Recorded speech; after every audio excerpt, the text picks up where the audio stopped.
Здравствуйте, друзья! Сегодня у нас 19 июня, понедельник.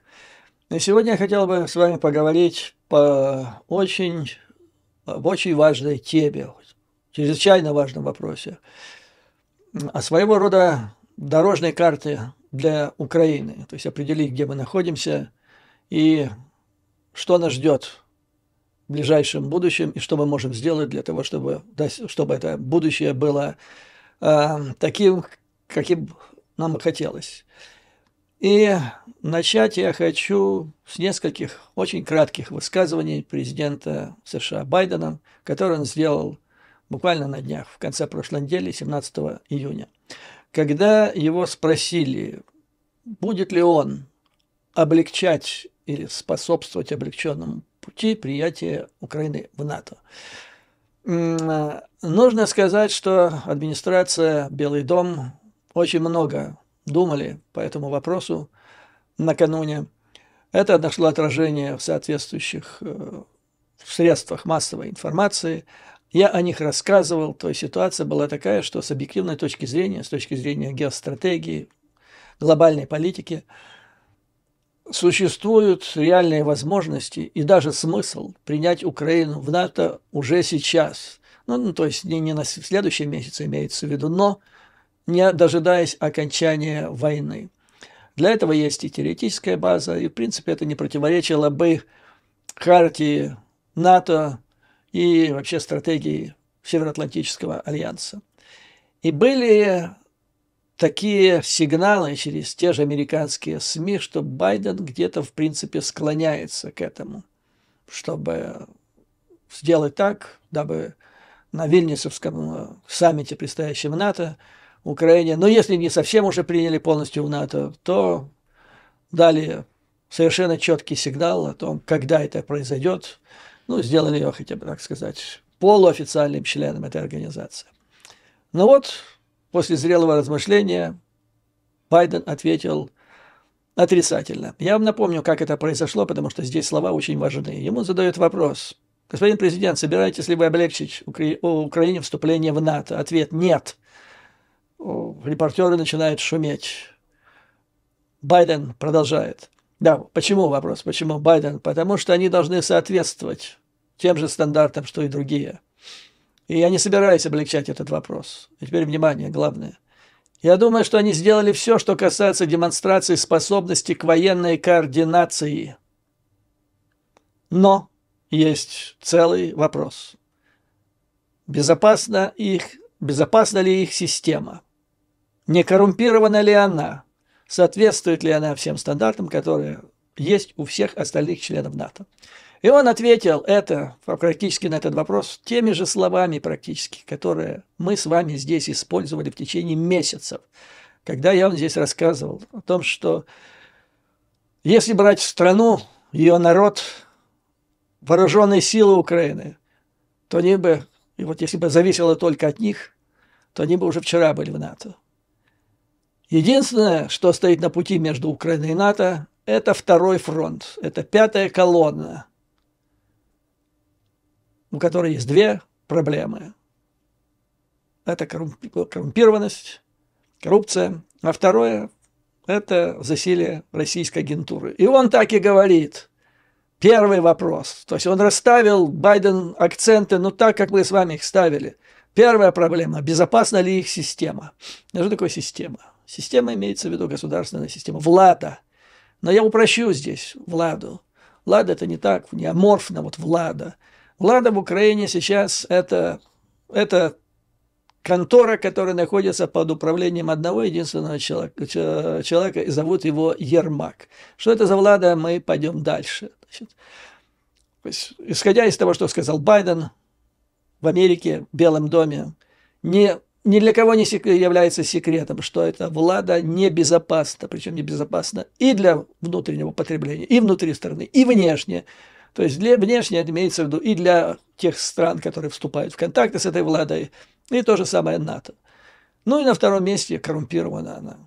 Раз ставятся такие вопросы, значит, то есть там все понимают, что это коррумпированная образования, не буду ее называть владой, потому что влада – это власть, которая идет от народа, но этот народа, никто ее не выбирал, эту власть, которая сейчас руководит страной. По мнению Байдена, они будут, то есть Украина будет в НАТО, они смогут преодолеть эти проблемы, но это не автоматически. Надо над этим работать. Сейчас я вам объясню еще раз, разжую, чтобы все совершенно было понятно, и чтобы мы больше к этому вопросу не возвращались. То есть это полностью в русле того, что мы с вами обсуждали. Мы с вами были на правильном пути. Поэтому я надеюсь, что вот после этих высказываний президента США, далеко идущих, потому что на Вильнюсе, на предстоящей сессии НАТО, понятно, самые сокровенные ожидания на этот раз не сбудутся.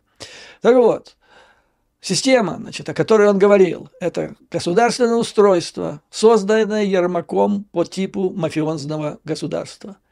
В этом мафиозном государстве он руководит всем, как главный пахан, и не отвечает ни за что. И это страшно. Вот здесь и опасность этой системы. Представьте себе ситуацию. Когда-нибудь наступит тот день, когда все те, кто виноват в сдаче юга Украины, в том, что не подготовились к агрессии, в том, что разворовывали иностранную гуманитарную помощь, военную помощь в промышленных масштабах, они предстанут перед судом. Ну, вот, допустим, нынешнего министра обороны Резникова спрашивают: вы зачем закупали там яйца по 17? Или вот буквально сегодня информацию: зачем вы начали в этом году закупать бронежилеты и шлемы в 4 раза дороже, чем это вы делали в прошлом году? Он скажет: это мне, значит, дал указание Ермак. Подозреваемый: Ермак, отвечайте на вопрос. Вы давали такое указание? И Ермак отвечает совершенно откровенно и спокойно: я не мог дать такое указание, потому что у меня нет прав, у меня нет полномочий давать таких указаний. Я высказал свое мнение.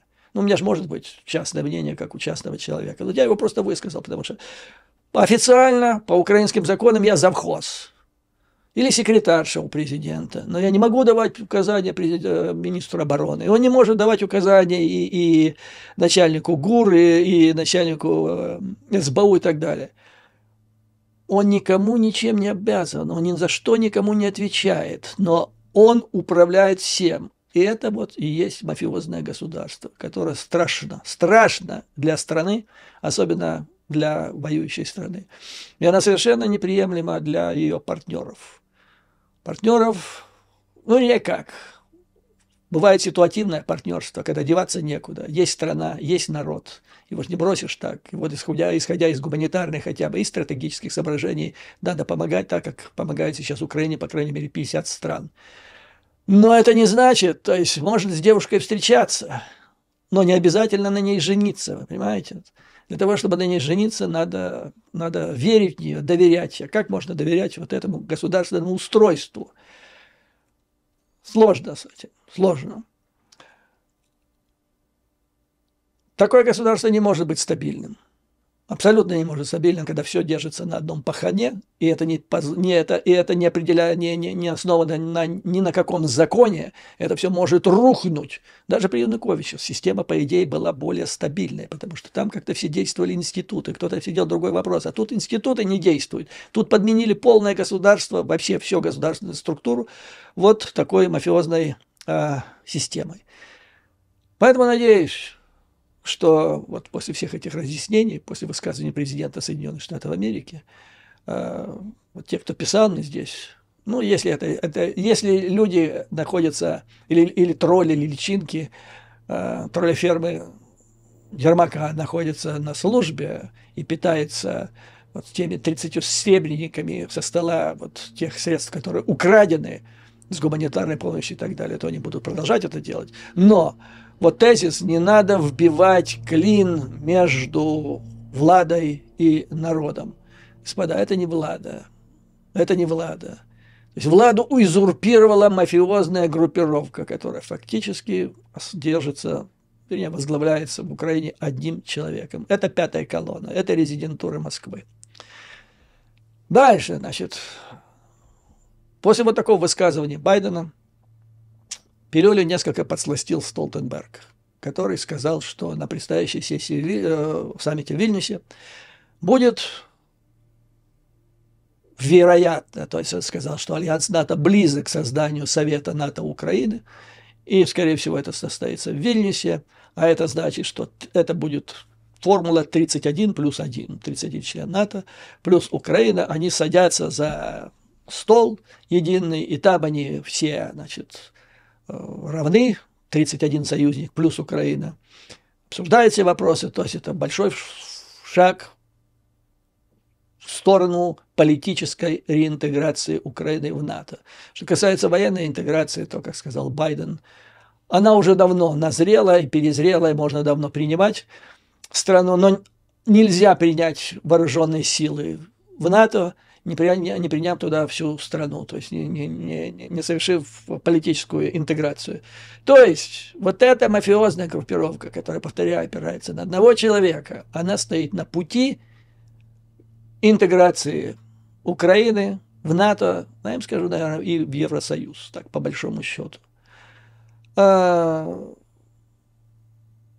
Проблема-то ведь опять-таки в том же, вот сейчас я перейду к другому вопросу о том, как это третируется. Тут здесь появились в средствах в американских, британских средствах массовой информации вопросы, которые касаются не просто вопроса НАТО, а еще восстановления. Вот в следующем месяце в Лондоне произойдет большая конференция, которая будет обсуждать вопрос о восстановлении Украины по окончании войны. Они уже начали думать и уже предпринимают организационные шаги, что очень важно, потому что думать и говорить можно сколько угодно, надо садиться, надо принимать решения и начинать действовать. И вот они собираются начать это делать в следующем месяце. И речь идет, я вам уже рассказывал об этой конференции, о том, что планируется. Там масштаб вливания капиталовложений в восстановление Украины колеблется от 411 миллиардов, как это писала британская «Таймс», буквально на прошлой неделе я вам об этом рассказывал, до 1 триллиона долларов, как сегодня пишут американские средства массовой информации. И вот это единственное препятствие, которое стоит и на пути интеграции, и на пути, значит, получения этих денег и восстановления Украины. Опять-таки, это не клин между владой и народом. Влады нет, есть мафиозная структура, которые созданы вопреки Конституции Украины и ее законам, в явочном порядке. Что теперь предпринимает эта мафиозная структура? Запахло жареным.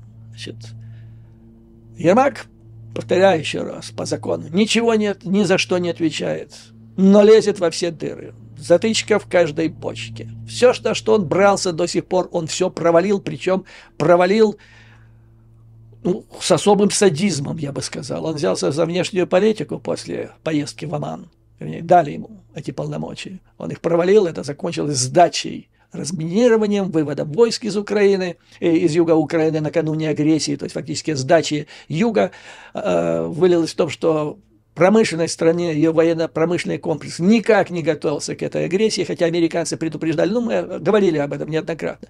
То есть он провалил внешнюю политику. Он взялся за гуманитарку, как только началась война, потому что, естественно, должны были хлынуть большие финансовые, материальные ресурсы. И разворовывание этой гуманитарной помощи вылилось и начало происходить в промышленных масштабах. Он подчинил через Шарапова и нескольких других деятелей под себя торговлю оружием, закупку оружием. Ну и вы знаете, во что это тоже превратилось. Туда же и яйца, которые фактически, раз они идут в ВСУ, это тоже оружие, потому что голодный солдат, он не солдат. Ну и все такое прочее. За что он не брался, он все провалил. Ну и это большой вопрос, серьезный вопрос государственной безопасности страны. Уже президент Соединенных Штатов об этом говорит, потому что иногда мне задавали вопросы, как ему руки жмут. Да не ему руку жмут. Это Украина, ВСУ, народу жмут руку. А если он лезет, вот как затычка в каждую бочку он лезет, ну, и кругом журналисты, камеры, ну что же ему скажешь, пошел вон отсюда. Не скажешь. Ну вот, наконец-то резюме, что, я надеюсь, уже полностью Байден развеял все сомнения в том, что американцы понимают, что происходит. Что теперь собирается предпринять это братья под руководством Ермака? они, значит, собираются предпринять операцию экстракция или extradition. Если вы помните, бойцы, окруженные ВСУ в Азове, которые осуществляли героическую ее оборону в нечеловеческих условиях, в значительной степени из-за Ермака, они под конец уже вышли на связь и просили extradition. Это вот это и есть. Экстракция, экстрадиция или экстракция, правильно, это спасение или вызволение военнослужащих из окружения, попавших в отчаянное положение, которые не могут больше сопротивляться, нет у них оружия, боеприпасов. Нужно спасение, как в фильме «Спасти рядового Райана». Или же разведчика, который находится на грани провала, находится за линией фронта, и надо предпринять операцию для того, чтобы его оттуда вытащить. То есть вытащить из опасности. Вот сейчас братья под руководством Ермака собираются, планируют, насколько об этом свидетельствует поступающая из Украины информация, собираются предпринять эту операцию. То есть загнать все под ковер, произвести зачистку, насколько это возможно. В рамках этой операции, вот, то есть я бы хотел, чтобы это не осуществилось, потому что если это осуществится, это будет очередной удар по интересам, национальным интересам Украины. Но вот что я слышу, что происходит. Значит, Резникова, это Леху золотое яйцо, видимо, собирается снимать. Ну, потому что дальше некуда. То есть ему уже говорить, адвокату, опытному адвокату, ему уже говорить интеллигентно и связано иностранным журналистам, нечем крыть то, для того, чтобы объяснить, что происходит, что происходило в его ведомстве. Он начинает нести явную ложь, а министр обороны ВКонтакте, который вот лжет нагло глядя в глаза иностранным журналистам, это не камильфо, это не работает. Это угроза национальной безопасности Украины. Так вот, значит, Резникова собирается снимать. И хотят его заменить вроде бы на Гаврилова, заместителя. Я вам напомню, Гаврилов – это тот человек, который в начале войны, вот когда агрессия началась, а до этого британцы поставили, по-моему, там было около 3500 НЛО. И они их поставили, вопреки тому, что министр обороны сам же кричал, что никакой агрессии не будет. Ну, не будет, так нафиг тебе нужно НЛО. Но НЛО говорят, давайте, потому что их же всегда можно продать. И в законе о бюджете там было заложено, что все излишки мы теперь будем продавать, и доходы будем запускать в военный бюджет. То есть они считали, что накануне агрессии у Украины есть излишки оружия. Ну так вот, британцы чуть ли не насильно поставили эти 3,5 штуки, а когда началась агрессия и бойцы ринулись, чем бороться с русскими танками, их не оказалось. Я вам рассказывал об этом в то время, вскоре после того, как это произошло. Как их искали, не могли найти. Британцы вынуждены были послать свою команду, и она... Значит, эта команда искала эти ракеты на территории Украины. Нашли, вытащили. Оказались они где-то в Львовской области, по-моему, Яворив, я не ручаюсь за это. Но, там. Успели их вытащить, и только успели их вытащить, как там же, туда же, по этому складу был нанесен удар российскими ракетами, и уничтожен был склад. Что говорит о том, что у врага была агентура, которая знала, что где лежит, и, значит, вовремя отстучала в Москву, давайте наносите удар, иначе все это утащит. Так вот это по указанию этого Гаврилова тогда проводилась эта операция, были спрятаны они оттуда, а нафига они спрятаны были?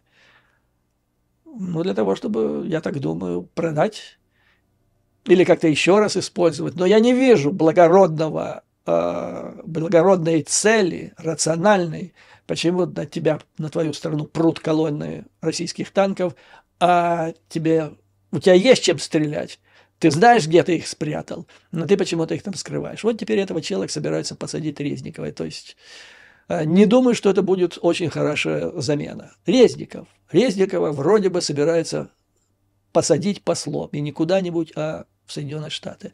Если это произойдет, это будет чудовищно. Ну, просто чудовищно, потому что посол – это лицо страны.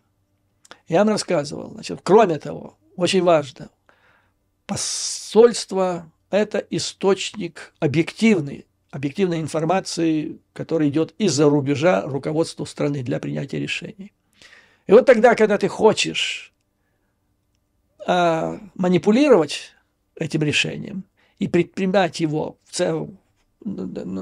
центральном органе власти, на Банковой, вопреки реальной информации, тебе не нужна эта информация. То есть тебе не нужен посол, не нужны эти объективные аналитические записки с мест пребывания. Вот нечто подобное было отработано во времена Советского Союза, когда великолепный советский посол Добрынин, один из лучших в истории страны, в Вашингтоне, в Соединенных Штатах, Горбачев его сделал в 1986 году начальником комиссии или комитета по иностранным делам ЦК КПСС, то есть главный архитектор внешней политики. Большое повышение было, но ему не нужен был источник параллельной неконтролируемой информации от нового посла Советского Союза в том же Вашингтоне. Поэтому он туда послал Юрия Дубинина, который ни слова не говорил по-английски вообще. И таким образом он сделал так, что из Вашингтона 2 года не поступало ни черта никакой информации, и он там мог городить все, что он хотел. Но он был талантливым дипломатом, он знал, что он хотел. Я не думаю, что господин Ермак... Да, а Ермак сделал то же самое, когда я тоже об этом рассказывал. Только он уселся в роли неформального руководителя всей внешней политикой Украины, как он заменил всех послов, посадив туда своих людей. Многие из них вы, наверное, знаете, там сексологов, потом у него еще один братан был по бизнесу, у которого отчаянный бездельник, которого он в Пекин посадил совсем недавно. Ну, то есть, или они присылают ему то, что он хочет читать, то, что он хочет доложить Зеленскому. Не то, что есть на самом деле, а то, что Ермак считает, нужно доносить Зеленскому. Понимаете, вот где манипуляция уже происходит. Ну и Резников, видимо, для этого. Сейчас нужно сказать, что очень хороший посол Украины в Вашингтоне, Маркарова. То есть, когда она заходит в Конгресс, и это вот был State of the Union Address, ежегодное обращение к Конгрессу Байдена, зал разражается аплодисментами, бурными аплодисментами. То есть вот я, например, когда это видел, сердце, душа преисполняется гордости за свое государство. Она принята здесь везде, на самом высоком уровне, может решать вопросы. Ее принимают в самых главных подрядчиках Пентагона, крупнейших предприятиях ВПК. Все двери для нее открыты. И заменить ее на Леху, золотое яйцо, но это диверсия. Это просто была бы диверсия очередная против государства. Второй экземпляр, значит, некто Гусев из Укроборонпрома, тоже послом туда же. То есть, вы же представляете, там, где должно быть лицо государства, туда отсылают коррупционеров. Вот это сигнал, вот это есть лицо государства. Вот это есть. И это страна НАТО, Чехия, для которой борьба с коррупцией – это тоже острый вопрос. Я помню, с послом Чехии многие годы общался в 90-е годы здесь, в Вашингтоне. Он рассказывал, как сложно в Чехии шла борьба с коррупцией. И вот, нате, здрасте, привет вам с кисточкой из Киева. Приехало лицо новое. Александр Лиев, который занимался закупками оружия, креатура Резникова, он назначил его, поспособствовал. Он тоже убежал. Убегает, говорят, в Грецию. И там лег под крыло Владимира Якунина. Владимир Якунин – это бывший сотрудник Нью-Йоркской резидентуры КГБ в 80-е годы. Это ближайший был соратник Путина после этого. Член кооператива «Озеро», руководитель РЖД. Самое главное для нас сейчас – это он основатель организации, которая называется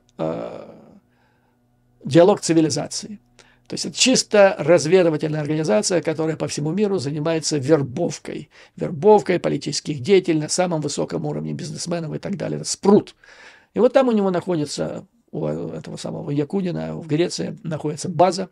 Они ежегодно проводят, во всяком случае раньше проводили на Родосе конференции, где вот и происходила эта разработка и вербовка приглашенных. Ну и вот туда сбежал господин Лиев.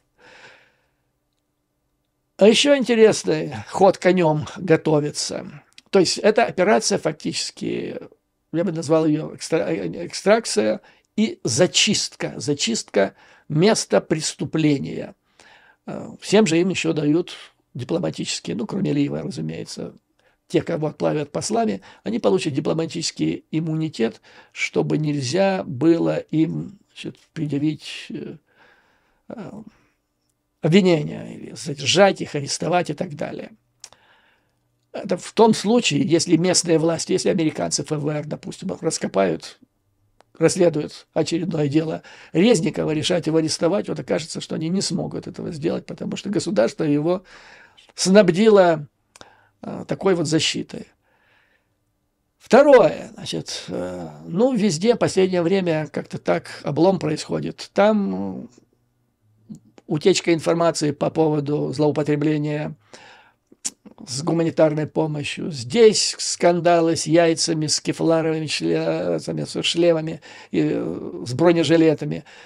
Везде как-то так концы хвоста где-то отрубается у мафиозной группировки. Но ей нужны новые источники, они не могут остановиться.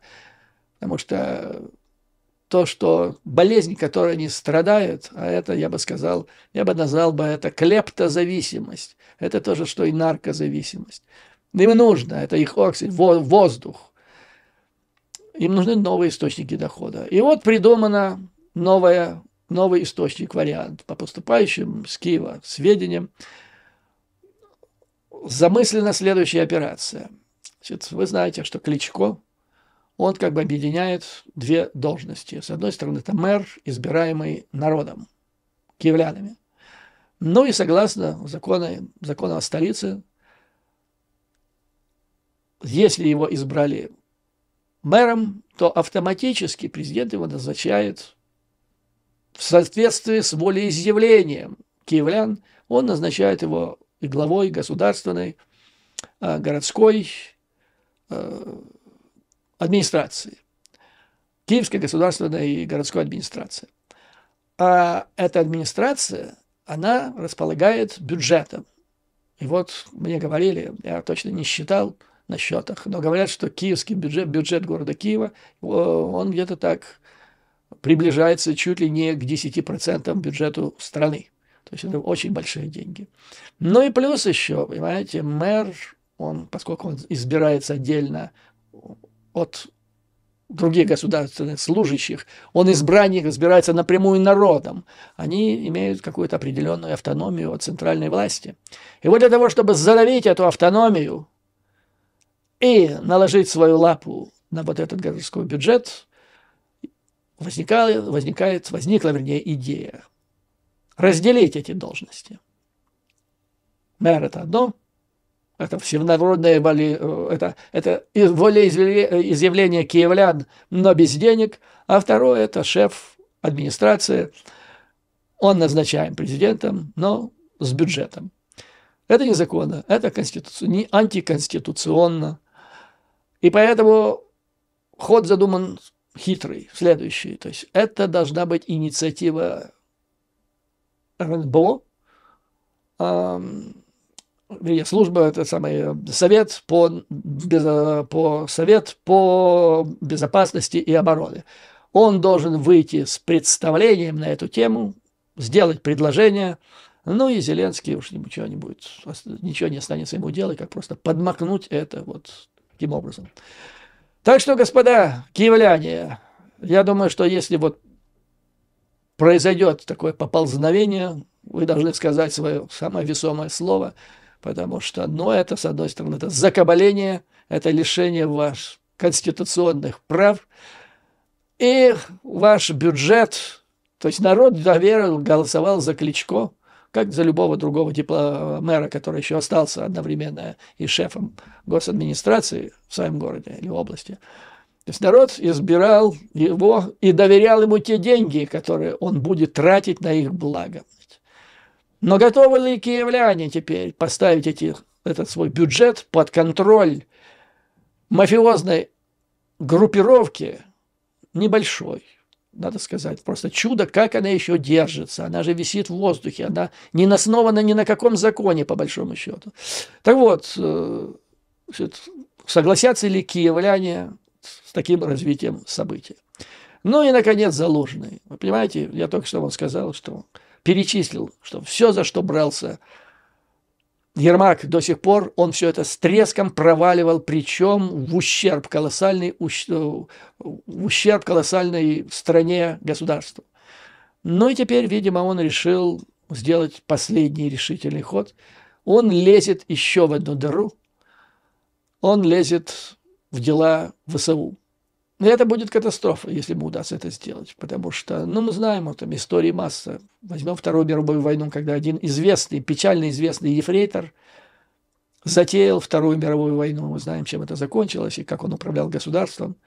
Ну, не может просто. То есть каждый должен заниматься профессионалом. Не может человек, который был внештатным помощником члена ОПГ, и одновременно депутатом Верховной Рады Украины Эльбруса Тадеева, он же управляющий шмоточного магазина, в котором продавал тряпки контрабандой из Турции, из Китая. Ну, правда, там и бутик, говорят, был. Но все равно бутик не бутик. Но при чем здесь война? Вам президент Соединенных Штатов сказал. До этого вам говорил директор ЦРУ. То есть все нормально. Байден сказал, все хорошо, единственная структура, единственное, кому нет вопросов, это вооруженные силы Украины. И вот он лезет еще туда, своей грязной лапой для того, чтобы и там все это угробить. Если это произойдет, это конец стране. Конец. До сих пор, что страна независимая, и то, что она уважаемая, и то, что она добьется успехов, это благодаря ВСУ и народу. И вопреки вот этой мафиозной структуре, возглавляемой Ермаком. Сегодня вышла очень сильная, подробная статья «Вашингтон-Пост». То есть вот 17 числа Байден сделал это высказывание по поводу коррупции в Украине, как главного, единственного, вернее, коррупции и вопроса безопасности, что означает пятую колонну, агентуру иностранного государства в Украине. Он сказал это 17-го, сегодня 19-го, Вашингтон-Пост выходит с достаточно подробной статьей, которая называется «Украина борется с коррупцией», в то время как западные союзники наблюдают за ней с настороженностью или опаской, с тревогой, я бы сказал так, с тревогой. То есть написание этой статьи, она вышла сегодня в 12 ночи, 18 в 12 ночи. У Вашингтон-Пост был один день. Как я вам рассказывал, это газета, которая самым тесным образом связана с Белым домом, когда там сидит демократ. Таким образом, можете вот это рассчитывать, то есть оценивать то, что здесь написано, как однозначное разжевывание, объяснение позиции Белого дома, администрации Байдена по поводу коррупции в Украине. Вернее, не в Украине даже, потому что, опять-таки, речь идет о мафиозной структуре, которая создана противозаконно, абсолютно, параллельно государственным органам Украины. Вот о чем идет речь. Быстренько сейчас расскажу, что тут и какие надежды, что делать, самое главное теперь. Здесь говорится, что очень высочайшая, то есть, опять-таки, коррупция – это один из самых, номер один или номер два, скажем так. Байден назвал это как номер два. Первое – это безопасность. Так вот, значит, это ставки высочайшие в борьбе с этой коррупцией, потому что от ее исхода зависит и победа против внешнего фронта, это наступление, и победа против внутреннего фронта. Далее вот рассказывается о том, что предстоит встреча в Лондоне в следующем месяце по поводу оказания помощи Украине, восстановления. И фонд, там, как собирается, будет около $1 триллиона. Тоже от этого зависит. И мечта Украины о вступлении в Европейский Союз тоже будет зависеть от борьбы с коррупцией. И, наконец-то, черным по белому, политическое будущее президента Владимира Зеленского тоже будет зависеть от исхода этой борьбы. Это того Зеленского, который 4 года назад получил свой пост, пообещав искоренить коррупцию, он тоже может повиснуть на волоске. Вы знаете, какие ставки Какие высочайшие ставки? Судьба Украины, судьба ее интеграции вообще, восстановление страны. Сумма на кону стоит до $1 триллиона. Наконец, президентство Владимира Зеленского лично. И все это висит на одном волоске, и фамилия, имя этого Андрей Ермак. Согласно статье, администрация Зеленского вроде бы поняли, что дальше так продолжаться не может. Никак, они знают, что есть такая проблема. Поэтому Зеленский созвал заседание своего Совета национальной безопасности в конце недели для обсуждения судебной реформы. Ну, тут дальше рассказывается по поводу того, что привело к этому. Это дело о взятке председателя Верховного суда страны Князева. Но, как тут опять-таки немножко дипломатично пишут и так далее, они высказывают опасения, что размеры этой коррупции, размах, распространяется гораздо дальше дела Князева, что там может быть задействованы масса других людей, самых высших органов судебной власти страны там, и так далее. Ну хорошо, вроде бы взяли за судебную власть страны, хотя там конца и края этого не видно. Это зачистку надо, наверное, 100% или на 99 проводить процентов. Сколько времени надо? Но главное начать. И один дипломат говорит по этому поводу. Значит, было бы совершенно замечательно, если бы Верховный суд смог очистить себя в своем доме. Ну окей. Значит, здесь в качестве достижений администрации Зеленского указано, что в феврале некоторых украинских чиновников объявили в розыск, провели обыски, начали против них расследования, некоторые из них ушли в отставку, другие были уволены, в том числе заместители Зеленского, заместитель министра обороны. Но вот есть и другие. То есть, с одной стороны, вроде они ведут, а с другой стороны, какие-то они половинчатые. Вот, результатов пока нет. Потом они уходят, вот эти чиновники. Ну, что значит уходят? Они не должны уходить просто так в отставку и нормально уехали там в Грецию, в Чехию, послами или еще куда-нибудь. Их нужно судить за совершенное преступление, потому что это же принцип уголовного права, что единственным, самым радикальным методом предотвращения новых преступлений является неизбежность наказания.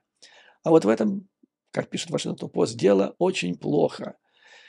Пока посадок нет.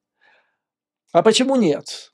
Почему нет? Вот они не пишут о этом. Я вот подразмышлял, и знаете, какая мысль мне приходит? А это тоже вид коррупции. Причем он делает коррупцию непобедимой. Потому что вот приходит Вася на пост министра обороны или замминистра обороны. Ему дает, естественно, если он министр обороны, да даже министр обороны, не говоря уже о заме, он не может так сам по себе воровать, потому что его тут же возьмут. То есть он получает указание сверху, что он должен это делать. Ну и потом уже деваться некуда, происходит какая-то утечка информации, его берут, и потом это уголовное дело затухает. Почему оно затухает? Как это случается? Она затухает, скорее всего, потому что он заплатил, он откупился. И вот так вот работает эта система. Поэтому чиновник в такой ситуации, он спокойно может начинать воровать, будучи уверенным, что если в худшем варианте его возьмут рано или поздно, он откупится, он заплатит. Понимаете? И таким образом с этой системой все мирятся. Бывают издержки, да, бывают утечки. Ну, берем его. Заберем у него деньги, потому что плохо работал, допустил утечку. Ну, может, отсидит он там полгода туда-сюда. Но система вот работает. Поэтому, значит, за такими громкими делами коррупционными они должны заканчиваться не, как следует из Вашингтон-Пост, они должны заканчиваться не просто отстранением, уходом в отставку, отправкой, не дай бог еще отправкой послами. Она должна заканчиваться посадкой. Только так, знаете, поэтому уволить, но не возбудить уголовное дело – это поощрение коррупции. Это сделать так, чтобы эта коррупция работала как система. Ну вот, Господа, что я хотел вам сказать, подведу еще итоги, что я сейчас сказал, чтобы даже для американцев было понятно. То есть, с моей точки зрения, наступил момент истины для Зеленского. На карту поставлено все. Будущее страны. Так, по большому счету, будущее. Место ее. Тут пишут уже, что даже исход военной кампании зависит. Войны против Мордора зависит от этого вопроса.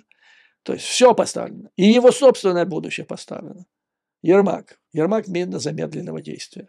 Потому что он получил все полномочия, которые не основаны ни на каком законе. И он совершенно не безответственный человек. Ему нельзя спросить, даже если состоится типа что-то в Нюрнбергского процесса, и ему будут говорить, а вот по вашему указанию, он говорит, это не указание. Я мнение свое высказал. А то, что он воспринял это как указание, он идиот, наверное. Я же не могу за это нести наказание, за то, что там, министр оказался идиотом и воспринял мое частное мнение как руководство к действию. Вот что страшно. То есть человек безответственный, вооруженный колоссальными полномочиями, он может угробить страну всю. А если учесть, что он представитель пятой колонны, то вы представляете, что творится? Какая мина замедленного действия подведена вообще под фундамент страны?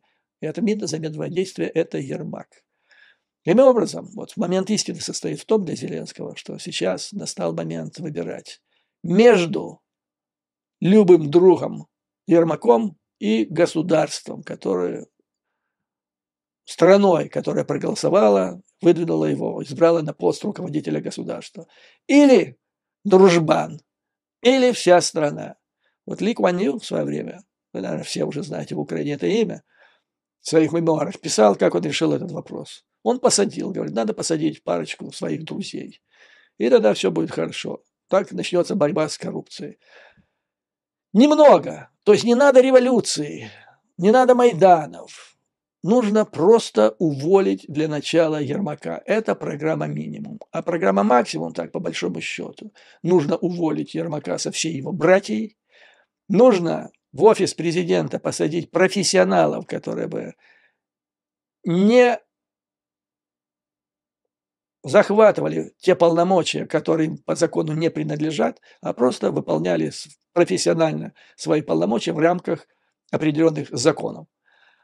А все остальное, то, что сейчас делает вот это ермаковское братье, это должно уйти государственным институтам, которые должны этим делом заниматься по закону, согласно Конституции и другим, значит, законным актам государства. Вот, собственно говоря, и все. То есть не нужно потрясения, нужно один радикальный ход. И я думаю, что страна должна наконец-то спросить, вместо того, чтобы кричать там, где не вбивайте клин между властью и народом. Вот под вот этими лозунгами идет сейчас уничтожение практически государства. Оно дойдет уже долгое время. И страна вот дошла до этого момента истины. Это не власть, это мафиозная группировка, которая захватила власть. Нужно очистить власть от этой банды. Но я думаю, что президент Зеленский наконец-то должен как-то внести ясность в этот вопрос. Но я понимаю и допускаю, что его бездействие, он не может не слышать то, что говорится по поводу Ермака уже достаточно длительное время. Так вот, я допускаю, что он является объектом жесткого шантажа северного соседа. Ну тогда что же делать? Надо эвакуировать семью в Соединенные Штаты. Это вот самая надежная для этого страна, не Израиль, а именно не Великобритания, не какая европейская страна, а именно Соединенные Штаты Америки. Эвакуировать в безопасное место туда и спокойно выполнять свои функции, на которые... То есть Зеленский сейчас, у него два пути. Или стать для Украины тем, чем стал для Сингапура Ли Куан Ю, или же стать вторым, может быть, еще хуже, Януковичем. И решение полностью за ним. Если он не может, в конце концов, боится, да, за семью и так далее, он может поступить так, как сделал предыдущий римский папа. Когда здоровье стало плохо, он сказал, я не могу выполнять. Это первый раз случилось в истории, если я не ошибаюсь. Ватикана когда папа по своему желанию ушел в отставку. Ничего страшного, все когда-то делается первый раз. Ну, можно сказать, извините, виноват. Так вот получилось, боюсь за семью, там еще что-нибудь. И уйти в отставку. Но не может страна вся, вот ее будущее, зависеть от мины замедленного действия в лице одного единственного человека. Вот что я хотел сказать, дорогие друзья. Сегодня я уверен, что все в конце концов будет хорошо. Я оптимист по природе. Мой оптимизм базируется, как правило, на холодной оценке существующих фактов. Поэтому, как всегда, слава Украине и вооруженным силам. Враг будет разбит, и победа будет за нами. А вам, дорогие друзья, выдержки, мужества и твердой уверенности, что мы победим. До новых скорых встреч.